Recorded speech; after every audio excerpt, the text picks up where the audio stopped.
비발디는 얼어붙은 손으로 휴대폰을 꺼내 한파 경보 문자를 확인했어요. 순간 강한 바람이 얼굴을 스치며 입까지 덜덜 떨렸어요. 그는 손에는 바이올린 가방을, 다른 손에는 악보를 꼭 쥐고 얼음이 덮인 베네치아 거리를 조심스럽게 걸었어요. 하지만 강풍이 몰아치며 비발디의 악보를 가져갔어요. 안 돼! 내 악보!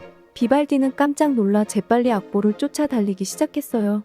얼어붙은 길을 따라 다리를 건너다 발이 미끄러질 듯 위태로운 순간, 으악! 비발디는 벌떡 일어나 얼어붙은 다리 위를 조심스럽게 걸었어요.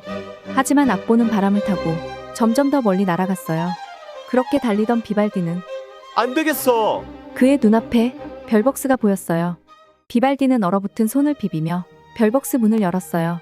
카페는 벽난로 불빛으로 따뜻했어요. 그는 주문대 앞에 서서 침을 꼴깍 삼키며 케이크를 바라보다가 핫초코 한 잔 주세요.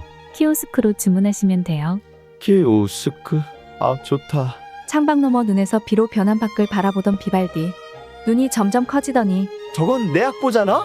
창밖에서는 비옷을 입은 아이들이 웃으며 비발디의 악보를 종이 비행기로 만들고 있었어요. 비발디는 황급히 카페의 문을 박차고 나가 악보를 줍기 시작했어요. 으악! 다시 강풍이 몰아치며 비발디의 악보를 가져갔어요. 멈춰!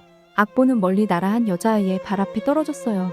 소녀는 종이를 집어 펼쳐보더니 멀리서 달려오는 비발디를 보고 미소 지었어요. 아저씨 거예요? 고맙다. 내가 아니었으면 찾지 못했을 거야. 겨울이라는 곡인데 들어볼래? 비발디는 바이올린 하를 천천히 들어 올렸어요.